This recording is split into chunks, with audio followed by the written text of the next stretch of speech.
中国味道匠心酿造。本节目由400年正宗中国味海天独家冠名播出。尝美味享优惠，封神餐厅订得到。本节目由让你顿顿都封神的美团团购联合赞助播出。小象超市30分钟快送超市，感谢节目官方食材供应商小象超市赞助播出。一饭封神尝百味，一杯宫酪品匠心。本节目由一口爱上中国味的宫酪酸奶赞助播出。好水煲好汤，好水煮好饭。本节目由每一滴都有源头的农夫山泉赞助播出。Como 管家厨神到家。本节目由一句话就能轻松做好菜的 Como 全屋智能赞助播出。一饭封神更懂美味，麦麸迪解码贴心更懂犬猫。本节目由麦麸迪指定赞助播出。卫龙高鲜牛肝菌魔芋爽，鲜香爽。本节目由卫龙魔芋爽赞助播出。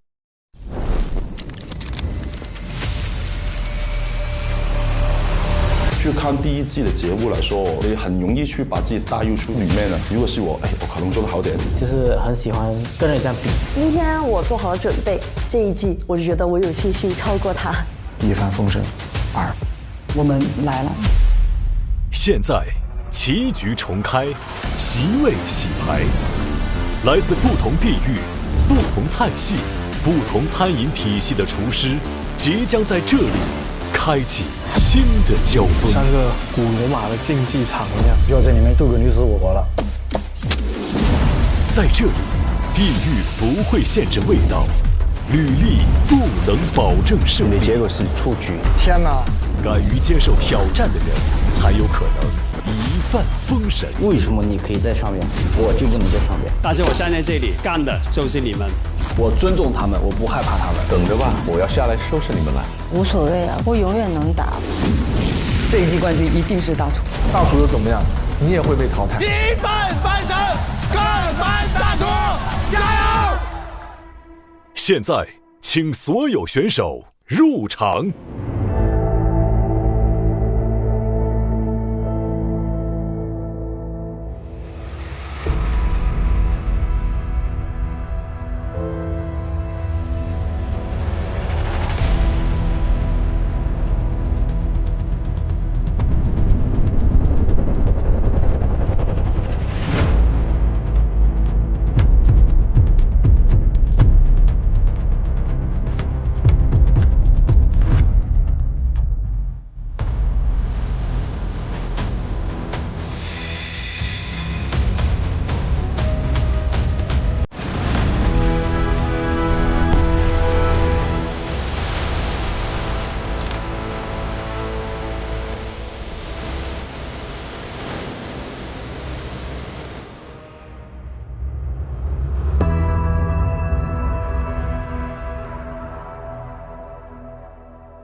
这个地方，好大也好亮。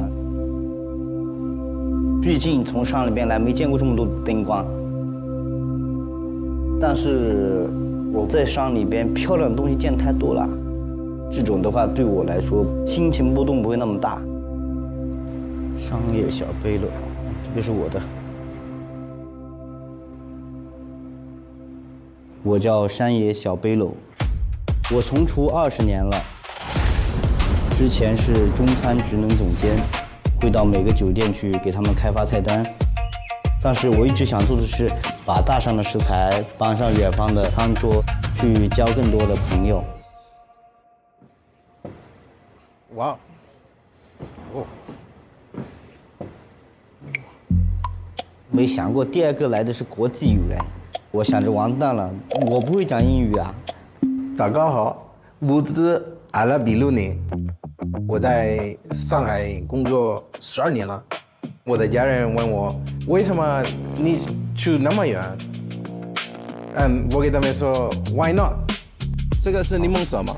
这个是香茅草。香茅，哦，这个是我自己种的辣椒。这辣不辣？还行。因为中国是比我们大的，他们有那么多的食材，每个地方的口味都不一样，所以要看看他们有什么东西。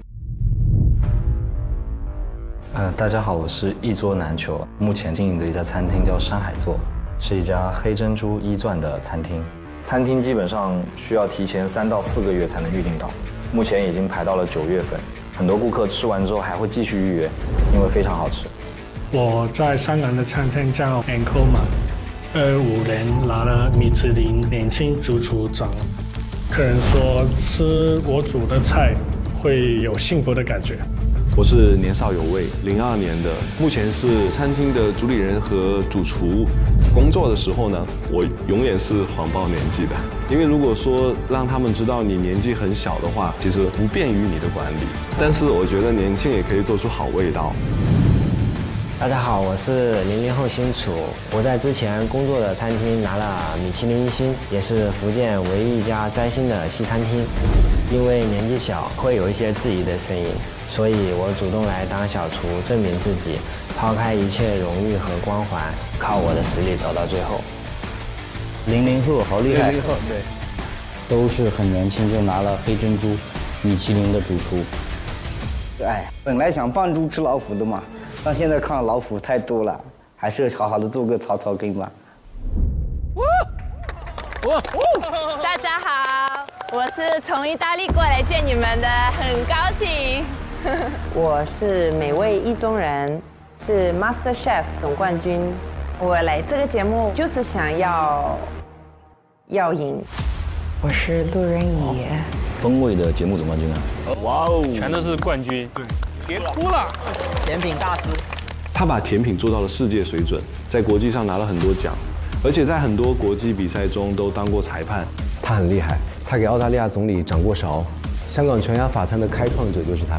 他做薄饼好吃到是蔡澜最爱，甚至写到书里。他们都是在自己的领域做到了顶尖水平，都是各个地区国际化的拔尖者。有高手，有高手，完蛋！来一半了，对吧？差不多来一半人了吧？哇！这是可以的吗？还有魔术。这一季的选手太卷，跟上一季比，许多不同类型的厨师都来了。大家好，我输了，今天很开心，我终于不用上班了。我要回来啦！外地游客打卡必吃的顺德顶流鸡煲，常年热搜在榜。我是一路繁花电视连续剧《繁花》里边的红路，就是我的路。这种早上起个红路就搞，因为你也区别的。我是北派海肠捞饭的创始人，也一手创建了海鲜餐厅品海楼。我们家是川菜世家，在成都开了4家店，还挺火的。哇，这个厉害了！他的农耕记把湘菜开到全世界。我代号是艾玛了。他们的餐厅算是漂亮饭的鼻祖。参加过《变形记》的妈妈，她的黄鱼面馆也超级有名。他的店是最近的排队王，排队都要好几个小时。我创业12年了，开了超过500-600家店了。因为第1季的火爆，所以更多各个地方热门店铺的厨师都来了。这一季还多了好多北方菜的厨师，菜系也更加丰富了。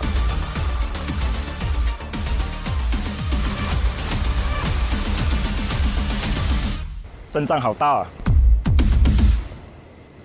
看到现场的席位一点点被填满的时候，心里就会想着：哇，这个这么厉害，哇，那个也好厉害，就是一个比一个厉害。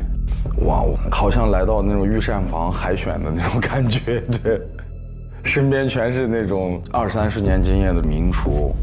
今年的小厨比去年菜系更丰富，也多了更多专业性高、具有国际视野的厨师。跟他们同台竞技是非常荣幸、非常激动的事情。只剩下2位了。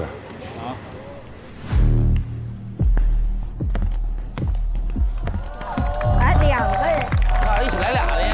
他们上一季来过，对，他们上一季来过。复出了，这老人挑战我们新人。不！让我意想不到的是，第1季的选手会回来参加第2季节目，他们本来就很强了，而且呢，他们也有经验，感觉今年的赛事呢会更加的激烈。我们是卷土重来，冲击冠军的客家冲击波。爱卷才会赢。你要卷谁？你要冲击谁？力，过来呀！过来！你过来呀！来就来。这才是真来卷我。第2期小厨确实强了好多，越来越强。但是我觉得以我的实力可以赢，我就想赢，一路赢到底。这个都是小厨是吧？大厨没来啊？哎，你说大厨不会挂头顶了吧？不会是吊威亚下来吧？那不可能。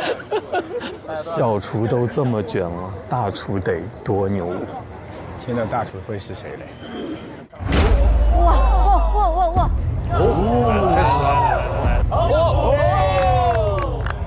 哇！来喽！他们真的来喽！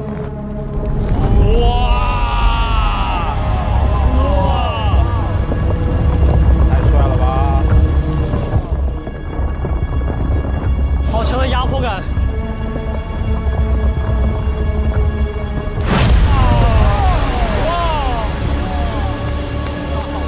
帅！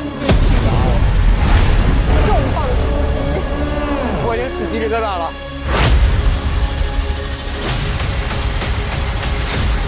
哇哦，有点意思啊！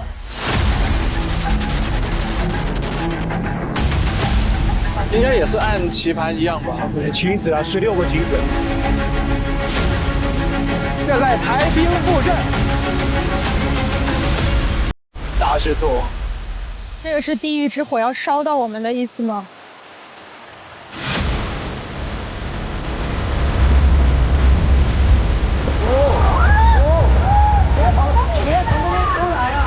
哇，真的是！哎呀，我鸡皮疙瘩都起来了。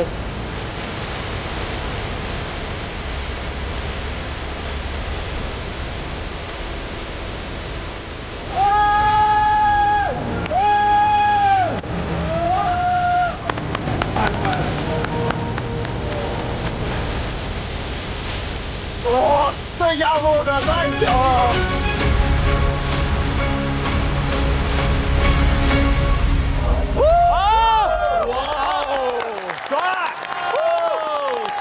帅！哇，天哪！啥时候咱们也能上去？太帅了！ chef 的压迫感就来了。哇，今年开场方式，我以为他会像去年推过来，但今年啪一下和竹笋一样，砰全出来了，我这个汉堡就嘚儿起来了。就这种直接的物理意义上的这种碾压感，好有压迫感，我们都得仰视他们。那个应该是炳胜吧？炳胜，强哥，海雷玉，厉害。薇姐，阿妹，这都是殿堂级的人物啊。接下来，我将正式向各位介绍隆重登场的这16位厨师。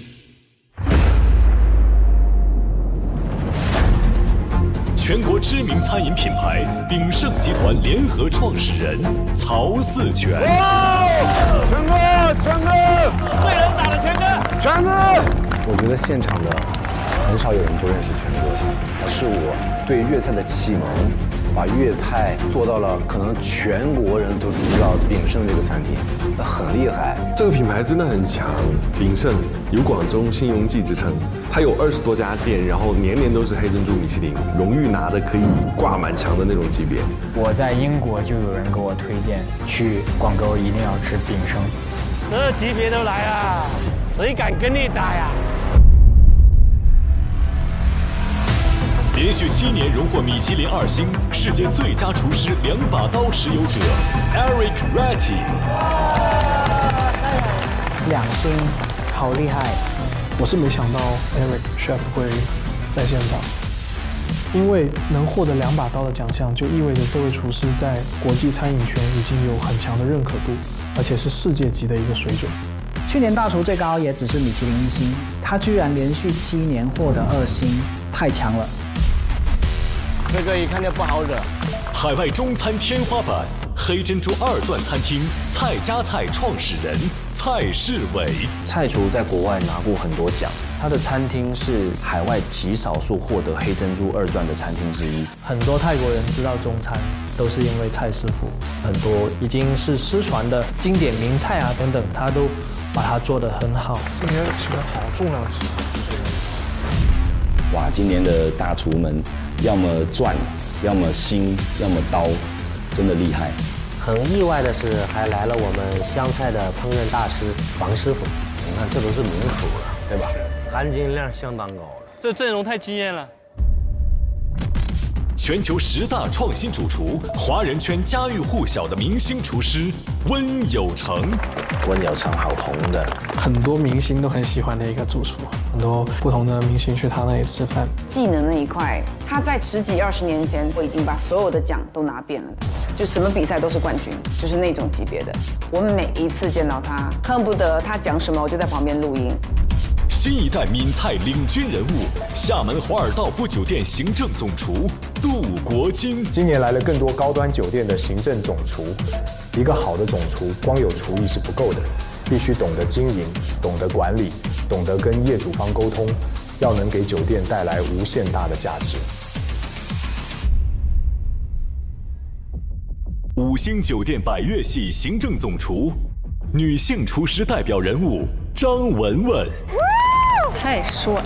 这样是女性厨师哎，她的外形很酷，很酷。她和去年的 Tiffany 都是酒店行政总厨，不知道谁更厉害一点。在一个男性占据主导的行业里面，一个女总厨，你需要有一个很大的魄力，还需要通过你的想法、你的菜品，去让他认可你、听从于你，这个就非常的不容易。我去过他的餐厅，他不论是从烹饪的思路上还是技法上，都太扎实了，太棒了。最后一位了吧？在中间的一定很厉害。哇！等一下！哇！大力师傅。深耕川菜半世纪，传承100年技法的荣派川菜代表人物邓华东。邓师傅！哇，偶像，他有70岁了。没想到能在这个舞台见到他。他的眼睛里是散发着光的，而且是有那种老鹰的眼神。郑师傅是我们成都荣派川菜传承有序的泰斗级人物，他是川菜行业所有人膜拜的一个大师中的大师。其实不只是川菜界，邓师傅在很多地方菜都有厨师在学习和借鉴。邓老师他这个岁数来参加节目，我觉得他其实不是来竞技，他更多考虑的是传承，把自己几十年的经验和对中国菜的理解传给我们这些年轻人，真的是由衷的钦佩。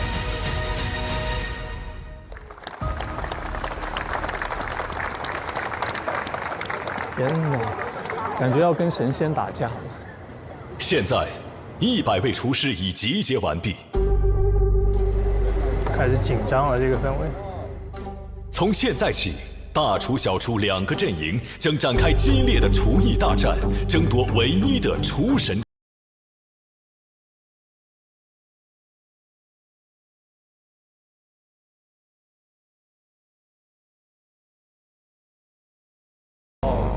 Sounds fun。会有什么样的升级呢？哇塞，这是什么呀？有意思。这么刺激今年吗？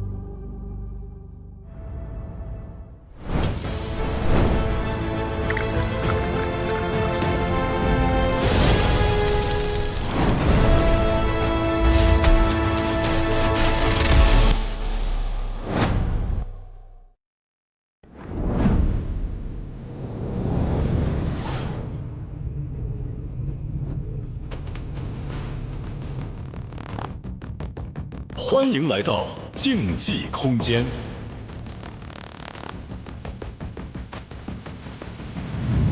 加油！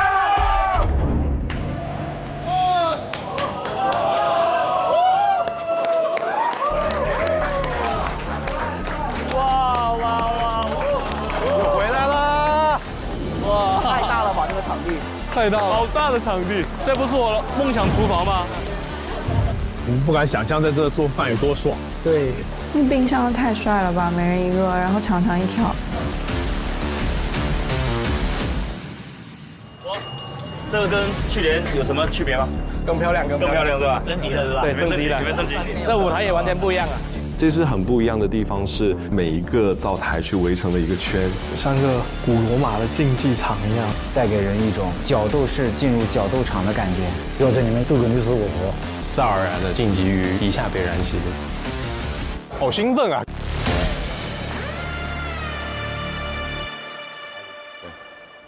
哇，大厨！哦，大厨来了！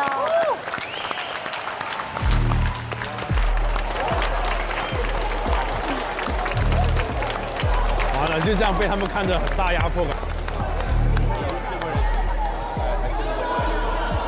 哦，虎视眈眈的看着我们。所以他们是要观摩我们是吗？我们要被俯瞰。仰望啊！他们有点居高临下的感觉。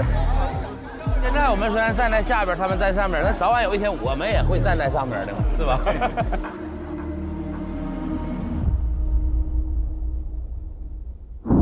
哎呦，这是要干什么？现在为各位介绍《一饭封神》第2季专业评审。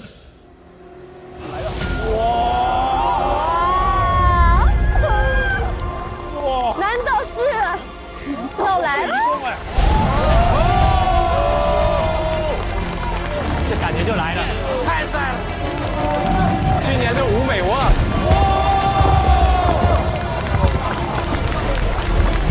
这个评委会从那边出来啊？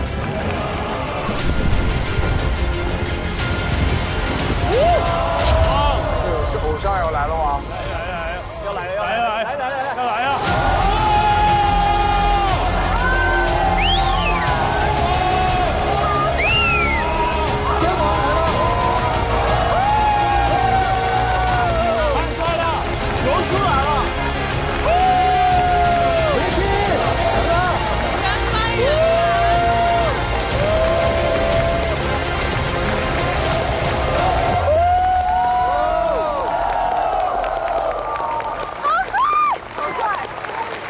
太帅了！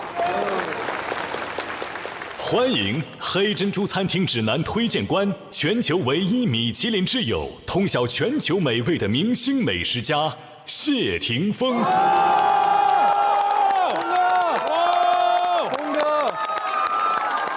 像！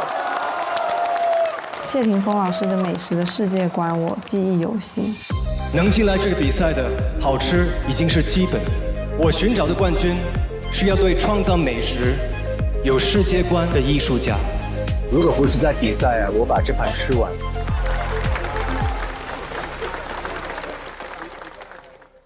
欢迎新荣记集团创始人、中国黑珍珠摘钻、米其林摘星最多的餐饮企业家张勇荣叔。荣叔好，我辈之楷模。荣叔不仅是一个成功的企业家，他也是一个挑剔和高端的食客。我吃完第一口就知道，海参的胀发有点过了。臭鳜鱼不是就要臭吗？为什么把它降低了呢？他对食材品质的讲究和对不同风味的理解都是顶级的。有请世界50家餐厅国内最高排名持有者、世界最佳厨师奖3把刀获得者、精通中餐和法餐的顶级厨师 Vicky 郑永琪。偶像，大家的偶像。Balance 哥去年，他好像特别严格。最难搞就是这个 Vicky。Vicky 老师的话就是大家熟知的 Balance 先生。他是为了不太 balance 的出局，你蒜不够多，那就令到它有点咸。出局。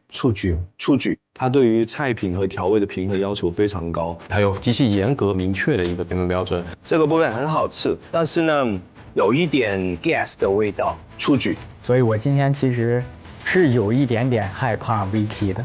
我当时是心里有默念说，千万别让他来点评我。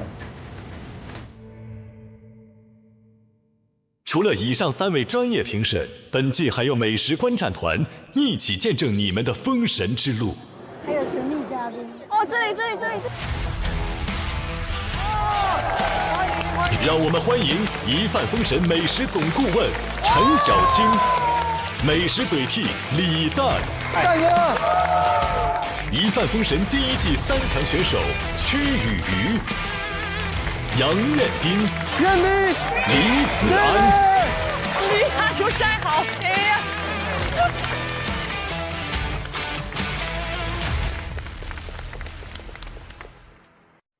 接下来公布《一饭封神》第2季第1局比赛的考核题目：拿手菜。参赛选手需要在120分钟内呈现自己的拿手菜。评审品尝菜品后，成功入局的厨师登上晋级区，出局的厨师将带着自己的身份棋子离开。本局比赛没有待定，每位评审仅有10个入局席位。若某位评审的入局席位已满，而后续菜品表现更为出色时，已入局者将面临替换。好残酷啊！本场共计30个入局名额，计时归零之前，一切皆有变数。对嘛？刺激。除此之外，本局比赛还将有一条全新的升级规则。改规则了，哟，有套路了哟，跟去年不一样。是要淘汰更多吗？啊？什么意思？哦，好可怕！什么意思？哇！哎！哇！上面！哇！什么东西？这是什么呀？哇！真的下血本了。刚开始下降的时候，我以为是4块金砖。这个黄金到底要有多厚呀？这是什么？听一下。可能食材吧。这看着像是土灶。真的是哎。哇！它是灶台，黄金灶的哇！黄金啊！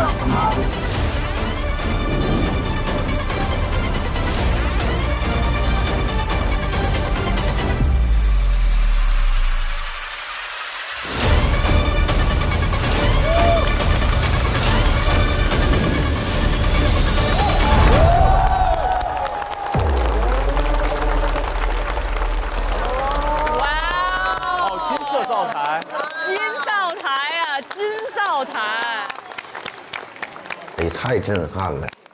这是我这羊肉串能站这台上烤的多荣耀啊！刚刚落下的4个金色灶台是大厨的灶台，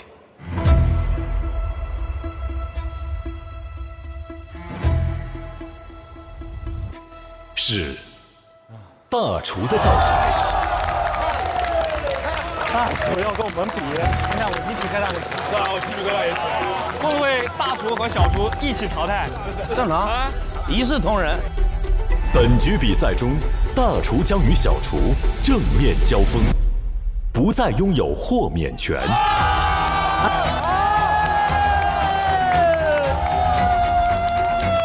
直接就跟大厨同台 PK 了，哇，太刺激了！你是大厨又怎么样？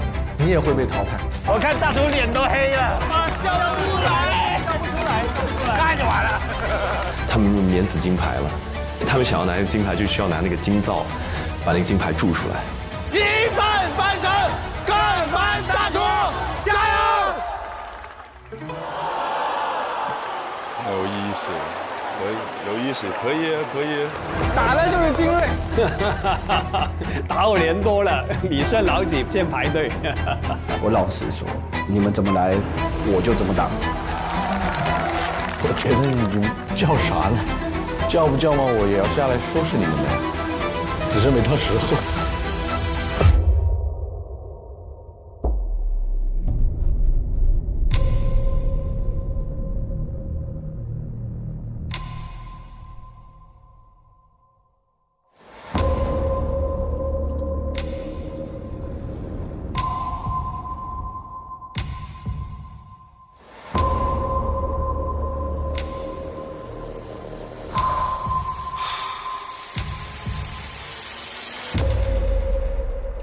大家准备好了吗？准备好了，准备好了。大小厨入局战，现在开始。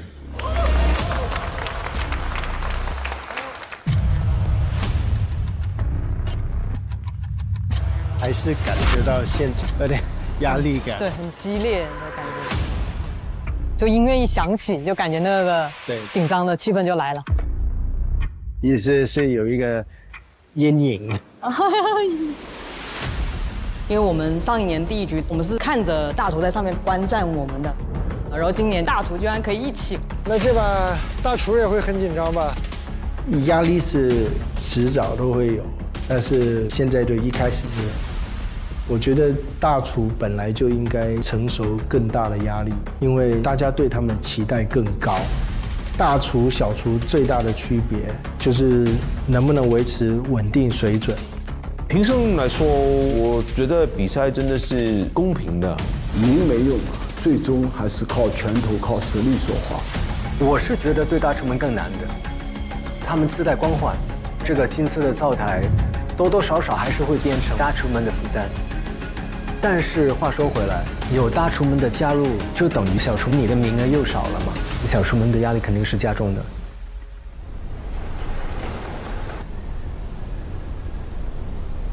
今年这些人看过上一季节目，全都是憋着一股劲呢，每个都是很独特的感觉。这个机器是做法国血鸭的，它是用这个机器把鸭子血都榨出来。对，然后会用血、鸭肝还有干液去做一个酱汁。哇，你看，好大一条鱼啊！这什么鱼啊？那个是乌苏里江的狗鱼，这个大姐做的是全鱼宴，60分钟全做完。香料狂人，好多盆那个盆栽全是香料，这次他要用30多种。这个做的是海八鲜，用了从南到北各种海里的植物。这些东西都对我来说太神秘了。我的妈呀，他做的这个东西好特别啊！这个是石头鱼，有剧毒，这个要小心哈。是羊眼睛吧？它这个是不知道想不出来什么味道，所以我对这个特别好奇。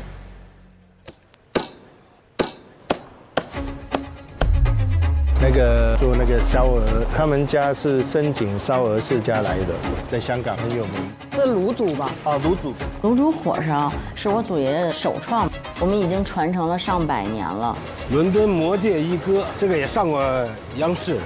把传统西安美食带到欧洲的陕西人，我是第一个。我专门给肉夹馍定义了一个英文单词 “gamburger”， 现在字典上可以查到这个字了。真的？是的。付小姐在成都的创始人，她应该没问题吧？她连料都是今天现炒的。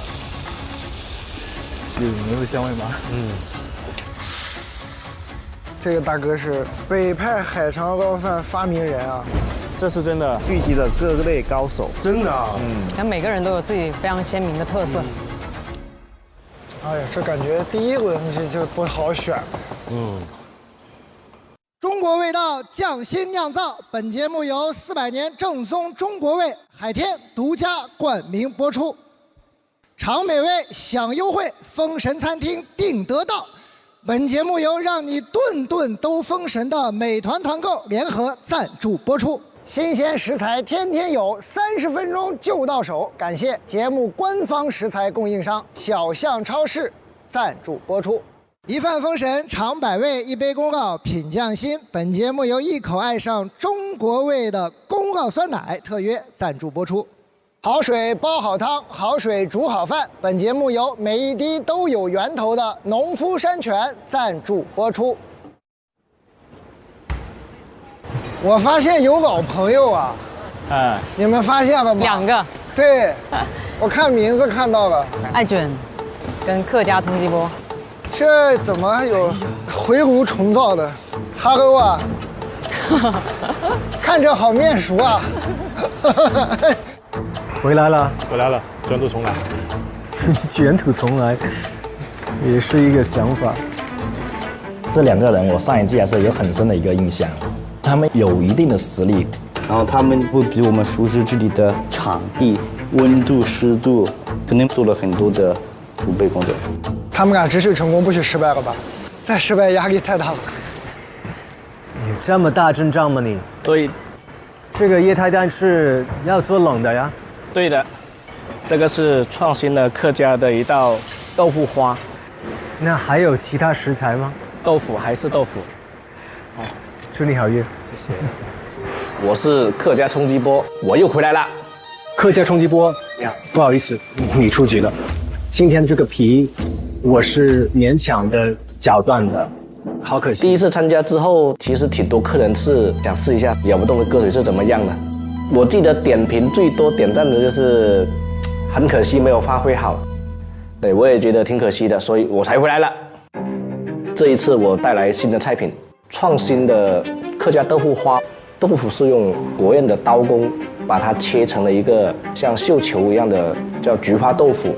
看拿菊花豆腐切得特别细，然后用那个分子料理设备的一个离心机，把10倍浓缩的豆浆澄清。离心机就是我们去验血，抽完血之后，护士会把我们的血放在一个试管里面，把这个试管放进去，它一直会晃，每分钟几千转的速度摇这个液体。比如说他今天摇的是黄豆，那这个黄豆的渣子会跟这个液体分离，那你得到的是最清澈的液体。这个是离心机离出来的豆汁，醇厚。我就把离心出来的豆汁热一下，放在底部，然后我会用液氮把它表面快速冻成冰块，这样就把豆浆藏在底部，让你去挖掘它，得到一个惊喜。然后把蒸好的黄豆鱼胶汤跟切好的豆腐倒下去，它就能瞬间形成一层那个果冻，像定格的这个化石一样，很漂亮一朵花。哇，它这个菜看似简单，感觉好复杂。他们敢这憋了1年大招了，这不得好好的表现一下。爱卷今年搞得又是很复杂，感觉。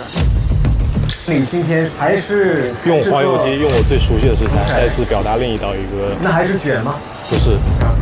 大家好，我是爱卷蔡慧英，我今年是2.0的那个状态就回归。你好，大少，请介绍一下你的菜。我今天做了一个黄油鸡卷，今年我也是带来了一个黄油鸡。但是是一个升级版。我现在还没看出来爱卷在做什么。爱卷它是做了一个用猪网油、鸡跟鲍鱼好像给它包起来。我这次有一个宫保的主题去呈现黄油鸡这个食材。宫保鸡它的一个主要食材就是鸡肉、花生、青葱跟辣椒，它的主要味型就是一个火辣味和荔枝的一个味型。我这道菜就是想要把宫保里的每一个元素给它都提取出来，单独表达，然后把它融合到了一盘菜里面。鸡肉部分我用了鸡胸、跟鲍鱼、跟鸡腿做一个3层的一个分层。他做的太复杂了。然后大葱元素，我去用章丘大葱，用低油温去炸了一个京葱酥脆卷去呈现。哦，这是葱吗？对。这是你的 demi glace 吗？这是我做的那个鸡骨汁。味型部分，我用麻辣花生做了花生酱，然后花生酱里面我加入了鸡骨浓缩高汤、黄甜椒、汉源花椒，再加入了自己发酵的一个柚子胡椒，可以体现花生和辣椒部分，同时它又能表达火辣味和荔枝味。希望这个黄油鸡2.0版本能再一次得到铁坤老师的一个认可。去年的第2轮我失败了嘛，有点不服输的这种感觉，性格在。我很想赢。我感觉第1届还是大意了，所以这一次我做足了准备。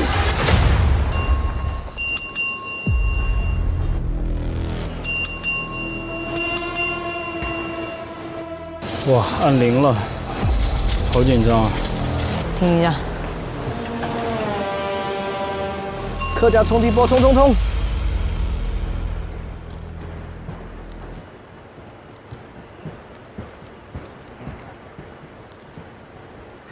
你好，评委。客家冲击波，可以揭盖看一下。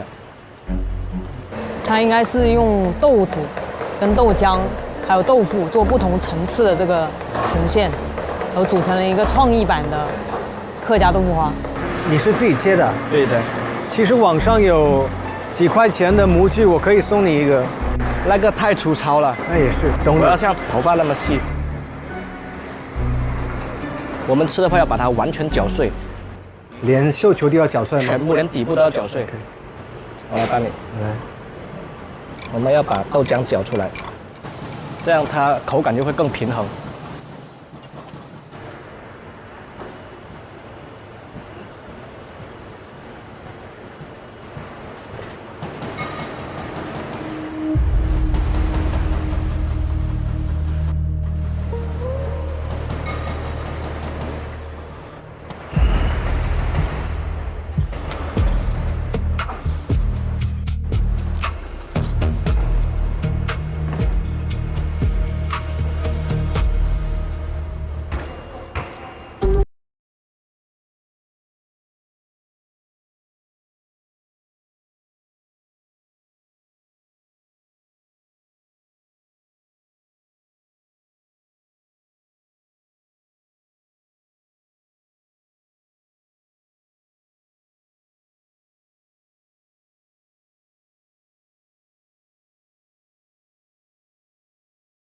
出局，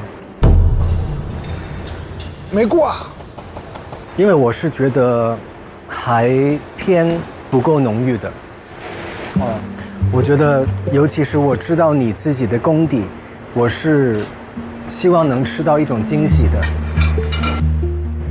不好意思，我觉得这个好可惜的，就是因为我们从打开看到它的刀工，看到整个呈现是高级的，是美的，是有仙气的。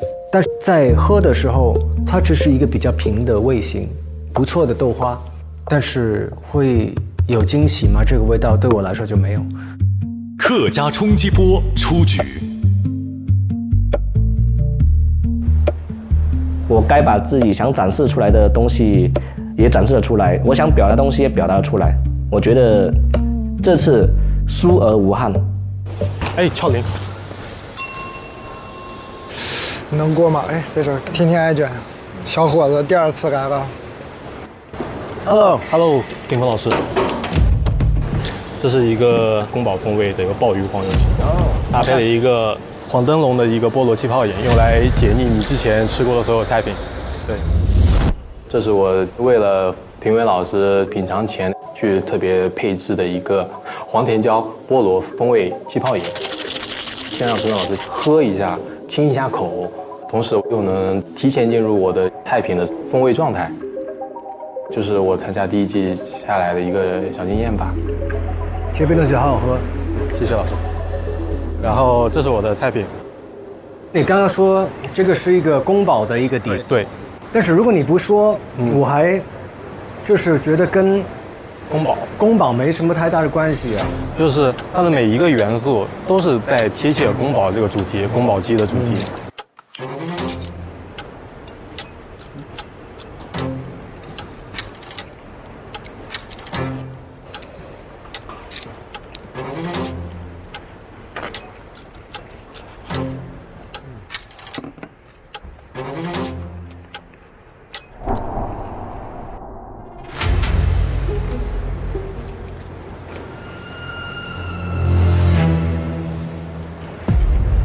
爱卷才会赢。你的结果是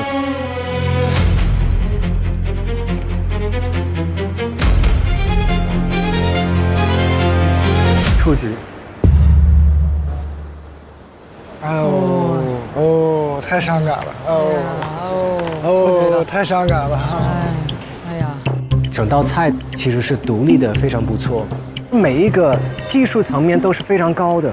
但是它为什么要在一起？为什么要这么呈现给客人吃？这个是要琢磨的。好的。这么多元素的一道菜，还命名了宫保这个味型，但是我吃到的更多是它的这个黄甜椒的椒香、苦涩。加油！爱卷才会赢，出局。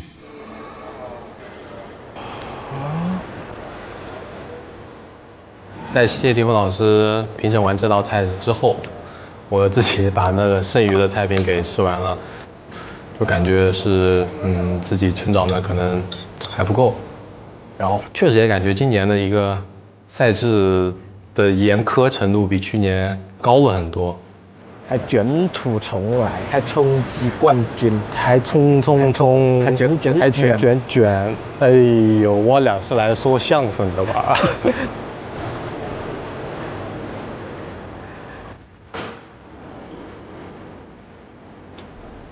其实我好开心可以见到一些愿意返场的选手，他们的所有的技法都是没问题的，但是我们也会希望看到一些成长。去年一帆风顺打造的标杆是今年一帆风顺的门槛，所以我今年的评判标准比去年高了。这个菜是一个青花椒扇贝担担面，那我们这个是面飞面的概念，整个用扇贝做处理以后切成了一个手工面的一个感觉。可能对我来说，扇贝取代不了的是吃面的快感。是碳水的快感。对，业主严选，你的结果是出局。好，谢谢老师。我的招牌菜是5种海蟹炒米粉。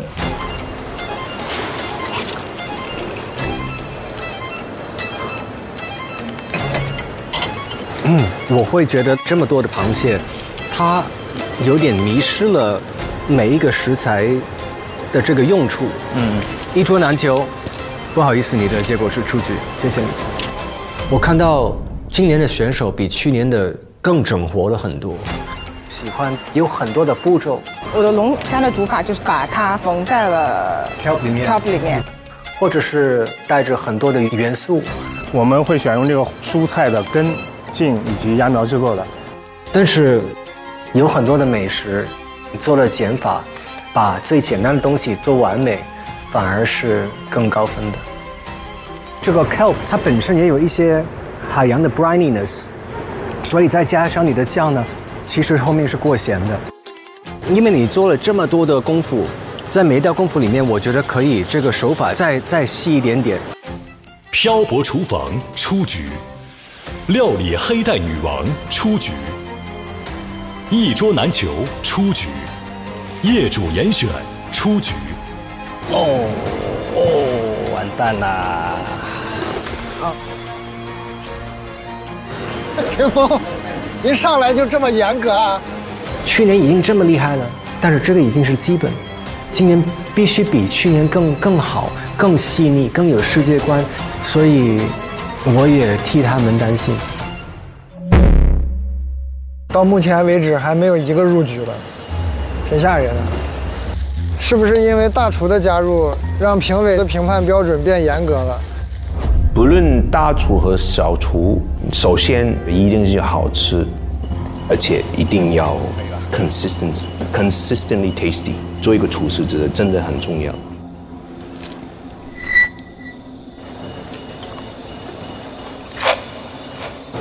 我也没有可能因为你是小厨，我就降低我的本身的标准吧。酱汁紧贴着很烫的盘子，让酱汁有一点点很小的苦味。Dakala press 最重要是酱汁，你放了太多这个压干了。I didn't have that balance of sweetness that duck was almost screaming for。这个酱汁配这个馅饼，你没有在这道菜里面来体现不够 balance。你的结果是出局。谢谢老师。结果是出局。谢谢。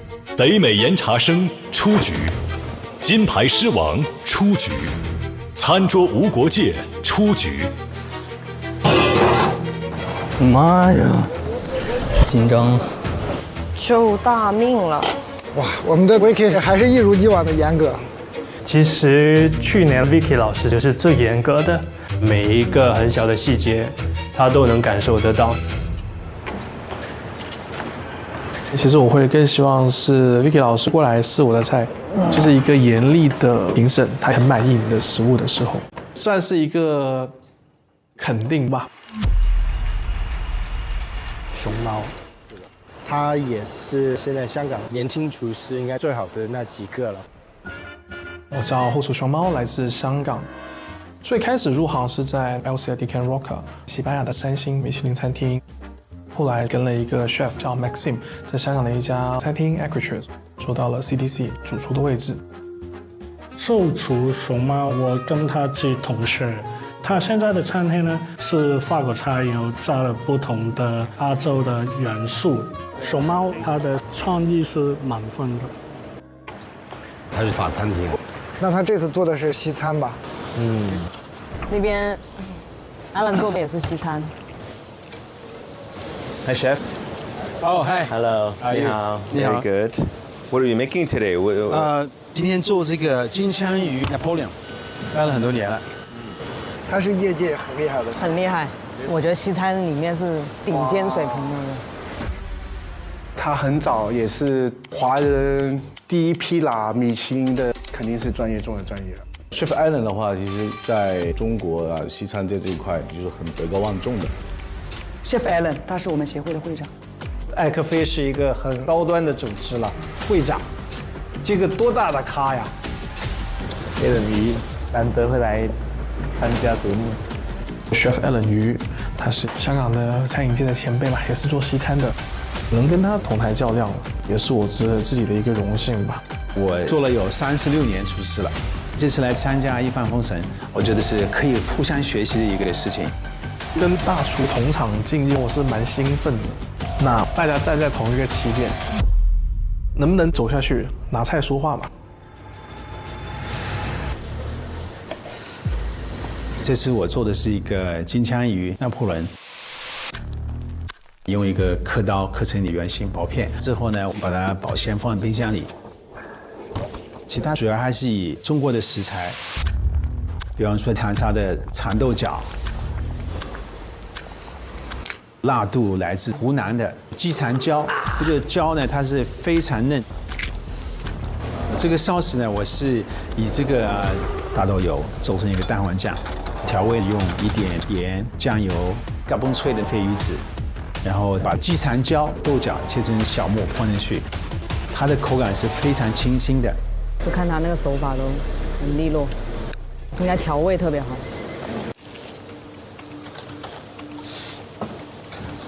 其实现在吧，大家都比较讲究健康饮食。我在选调味的时候呢，也会比较注意。像我用的海天有机酱油，就是冲着它拿到了中国、美国、欧盟3个国家地区的有机认证，很靠谱。这样我的菜品鲜甜是来自酱油，咸度也是一部分来自这个酱油，只能把食材的鲜味带出来，吃着也能更健康、更放心。我发现他每做完一步就放到冰箱里。每个东西切好之后，我都放到冰箱去，来来回回，就是一定要保持冷藏那个温度，所以它口感会更好。Alan 鱼，哇，很轻松的感觉哦。看看熊猫做的什么。我这次带来的是自己餐厅里面我自己很喜欢的菜，叫做冬去春来麻薯土豆疙瘩。那来到长沙，我也想说，不要就是说什么东西都外来拿嘛，就去菜市场逛一圈。今天这道菜我会替换掉一些本来在我的餐厅里面用的食材，换成当地新的食材，尝试不一样的口感。手法非常纯熟，切配料的时候，我们先会把马铃薯蒸熟了之后过成泥的状态，然后放进除湿机，搅拌的时候加入一些木薯粉，烧过的开水。必须要保持它滚烫，让它把那个木薯粉给烫熟，然后混合好成团之后，我们需要去摸它，看一下它的手感会不会是一个我们适合想要的硬度。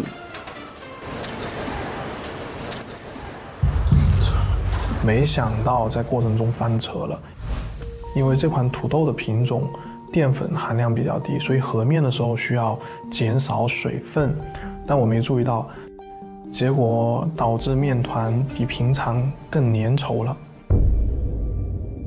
那我第一个反应就是，糟糕了，脑子瞬间就乱掉了。非常紧张，非常紧张，我手都在冒汗。这边 Alan 应该快完成了。这道菜我是配了一个小薯条，土豆切完之后呢，然后把它用水泡一泡，把上面的淀粉洗掉，然后放在70度低温的油里面慢慢炸，炸出来的是金黄色脆脆的，提供更好的口感。这道菜我已经做了差不多有35年了，基本上在每个城市、每个国家做完了之后呢，非常受欢迎。我女儿、我妈妈特别喜欢吃，所以这个菜我是非常有信心的。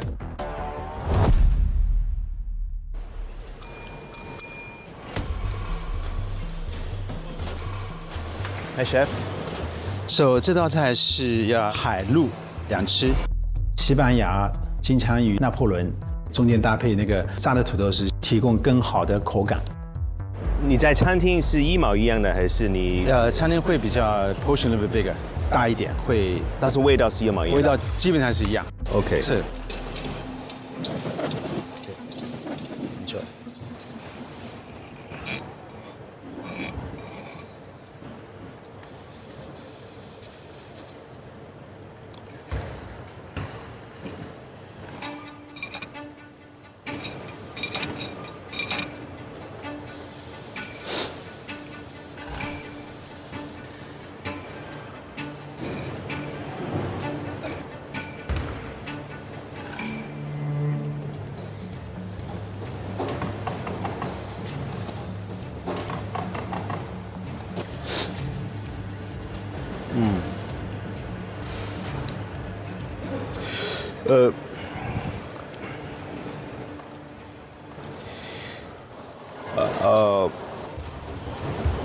你的结果是？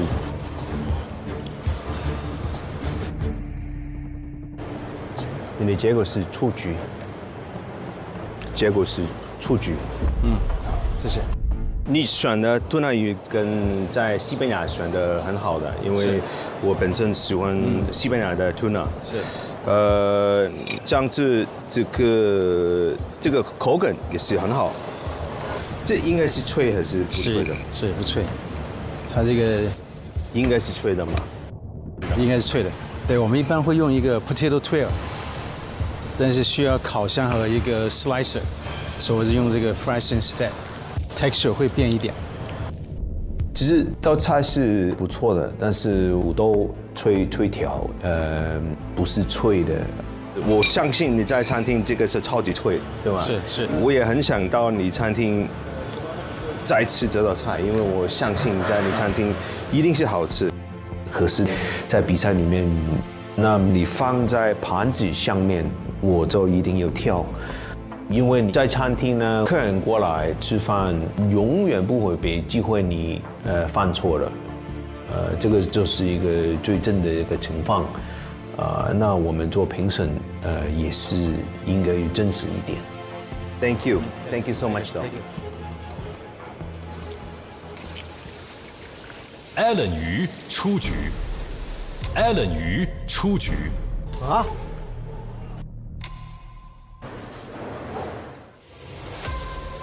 Chef 出局，我真的好意外。Chef Alan 鱼他淘汰的那一刹那，我是整个人是呆了，因为他在我心目中是一个很有分量的 chef。我觉得他应该是稳进前最少8强吧。他被 PK 掉，我们一片哗然。哇！出局！大厨，这是第一个。天哪，大厨！哇 ，Vicky 真是铁面无情哎，那 Vicky 肯定也知道他是谁啊。是啊。不够脆就不过了。比赛其实就是这样，你有2个小时，大家都有2个小时。天哪！你状态不太好，那你没有什么借口。加油啊！小薯条不够脆，因为可能摆在里面有酱汁，会软一点。所以这次出局呢，我接受。对我来说，我觉得 OK， 因为我的心态一直很好。那所以我还是会继续做自己的厨师。Alan 鱼出局。突然听到 Chef Alan 被淘汰了，瞬间压力更大了。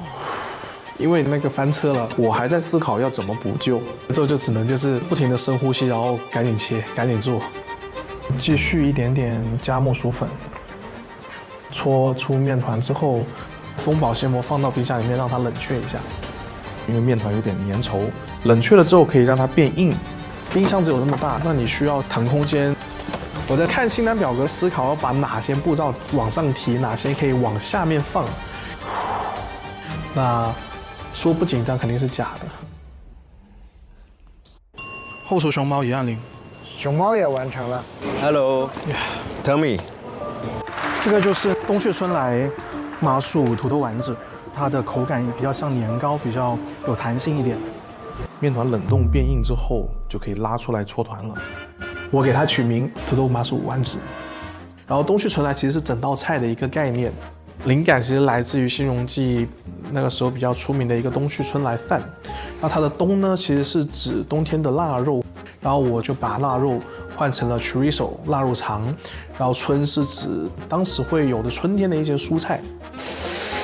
然后法山对于酱汁非常的看重，我是用了一个花雕做了一个中国黄酒酱汁。其实它里面还有混5年和10年，因为5年是提供酸味，10年是提供香味。我用这个酱汁去煮丸子和配料，我也相信这个菜品它是会有比较惊喜的一个感觉的。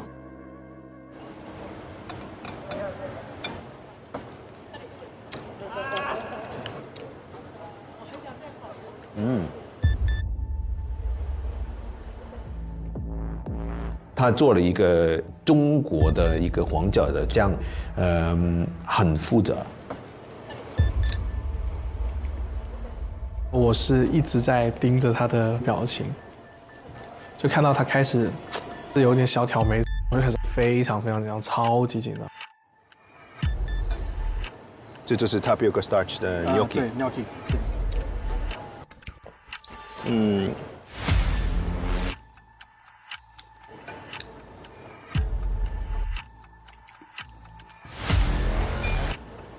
他好像刚才和面的时候出了点问题。那入局也有点难了。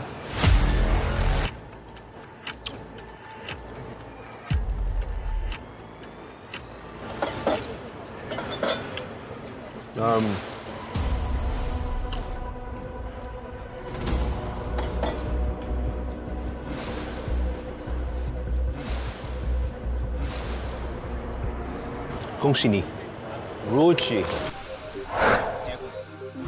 Thank you, chef. Thank you. Thank you so much. Very good. I like it. I like it a lot.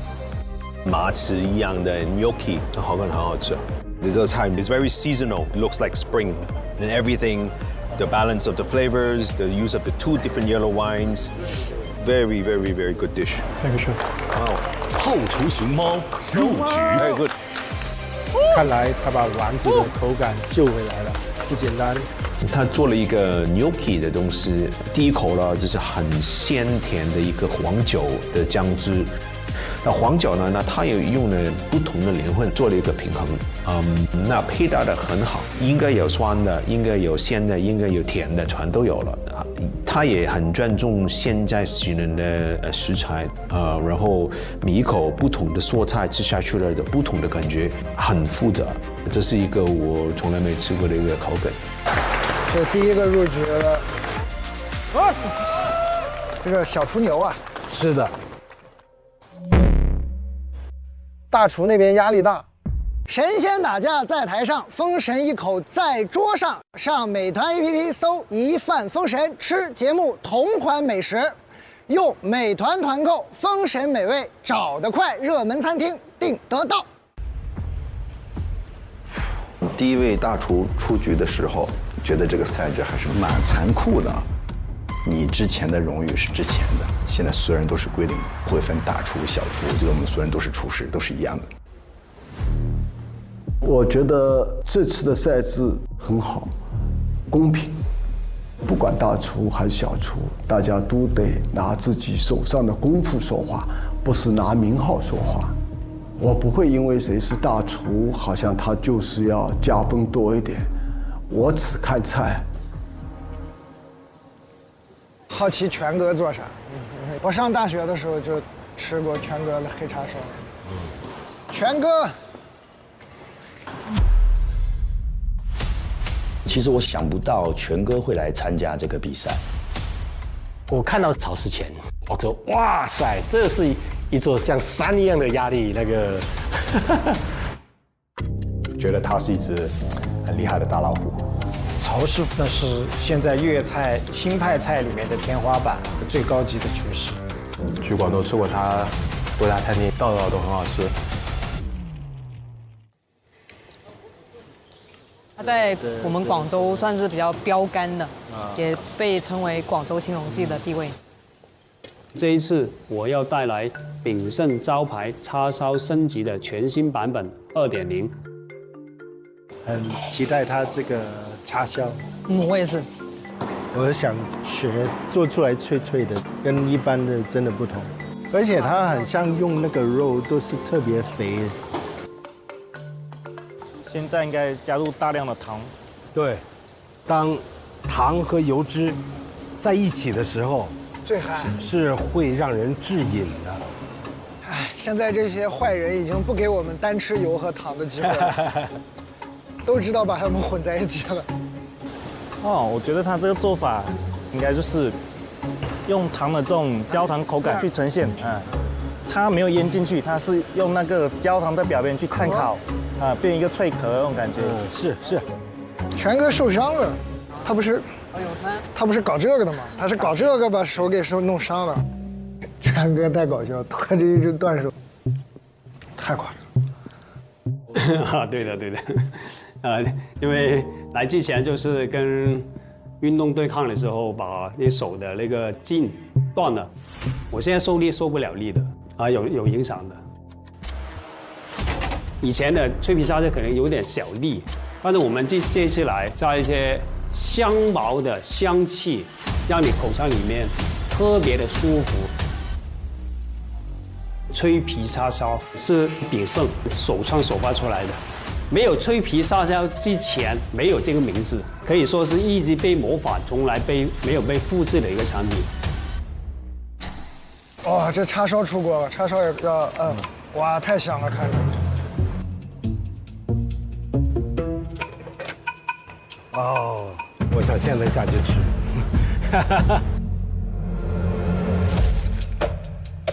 上一年小厨拿冠军的，今年冠军可以在大厨里面产生。全哥交卷了，这肯定香啊！它那一开炉就是香味了。这个是脆皮叉烧第2代，香茅脆皮叉烧。我用香茅水加一些木酱籽油，提炼那个香料。老师过来品尝的时候，喷椰香水，再去吃我这个脆皮叉烧。一口酥脆夸口，淡淡的香茅的味道在口腔里面环绕。来，试讲，闻一下我香水，香茅的味道。他自己调了个香茅水做香水。其实他这个整个下来之后，如果是跟这道菜没有关系的，也其实让人觉得这个是装神弄鬼的。那我要先吃这个。对，先来这个。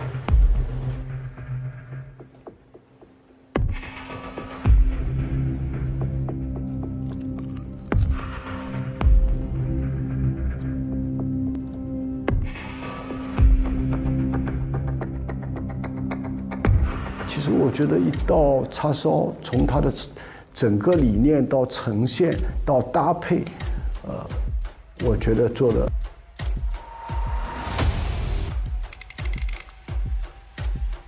希望手上部位给味道带来影响。